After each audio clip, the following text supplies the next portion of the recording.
C'est une charge d'une rare violence. Yoon Suk-yeol a vivement attaqué les forces antinationales qui ont appelé à la levée des sanctions du Conseil de sécurité de l'ONU contre Pyongyang et à la déclaration officielle de la fin de la guerre de Corée qui devait permettre de fermer le commandement des Nations Unies dans Corée. Pour rappel, la proposition de clore le conflit fratricide de 1950-1953 est une des politiques phares vis-à-vis du pays communiste menée par la précédente administration, celle de Moon Jae-in. Le président de la République a tenu ses propos acerbes hier dans le cadre du 69e anniversaire de la Korea Freedom Federation, une ONG conservatrice emblématique. Yoon est le premier chef de l'État à prendre part à sa cérémonie depuis 24 ans.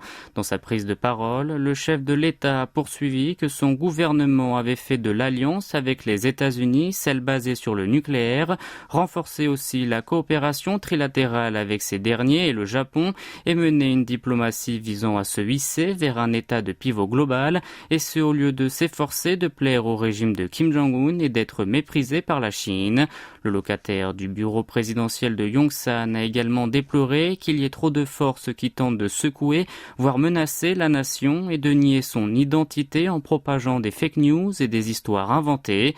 Il aurait alors visé l'opposition et les associations civiques qui continuent de mettre en cause le projet nippon de rejet dans le Pacifique des eaux contaminées de la centrale nucléaire endommagée de Fukushima Daiichi.